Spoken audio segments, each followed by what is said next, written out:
After po natin mag-sign in, click nyo po yung tatlong guhit, then click wallet. Ayan po, makikita nyo po yung PayPal balance. I-click po natin yan.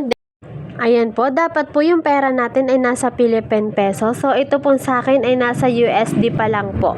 Ta-transfer po natin yan papuntang Philippine Peso. I-click po natin yung tatlong tudok, then convert currency. Tapos po, i-click po natin yung Philippine Peso kasi po na ita-transfer natin siya sa Philippine Money. Ayan po. Tapos po, i-click po natin yung next.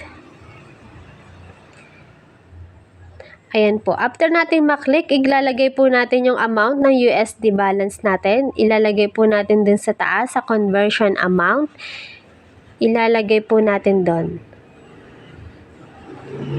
Tapos po, after natin mailagay ang ating conversion amount na USD, ayan po, ilalagay po natin yung conversion amount. Then, i-click po natin yung next. Ayan na po, yun na po yung lumabas.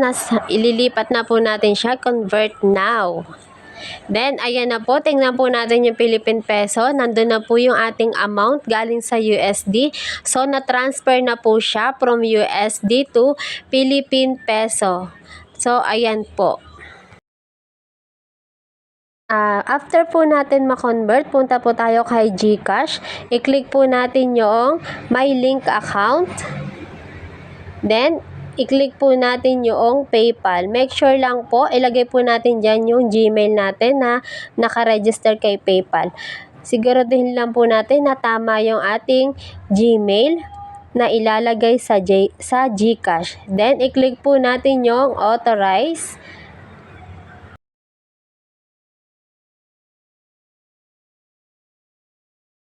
Ayan po, pagka-click po natin ng authorize, punta na po tayo kay GCash. Cash in po, i-click po natin yung cash in. Hanapin po natin si PayPal. Punta po tayo kay Global Partner, then click nyo po si PayPal. Ayan po. Ayan po, may lumabas po na pera. So, ilalagay po natin yung amount dun sa taas. Yung tamang amount po, yung eksaktong amount.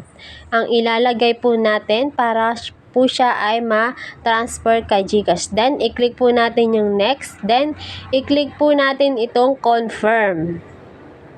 After po maklik yan confirm, ayan na po, may namabas po na your cash in is being processed. So, wait daw po tayo ng 24 hours, pero hindi po yan masusunod. Maya-maya lang po ay may marireceive na po kayo. Ayan na po, may na-receive na ako na text galing kay GCash na may na-receive po na pera galing kay PayPal. So, ayun lang po, ganun lang po kadali mag-transfer ng pera galing kay PayPal to sa GCash. So, ayan na po, may na-receive na po tayo. Sana po may natutunan kayo sa aking video tutorial. Follow for more and God bless everyone. Thank you po.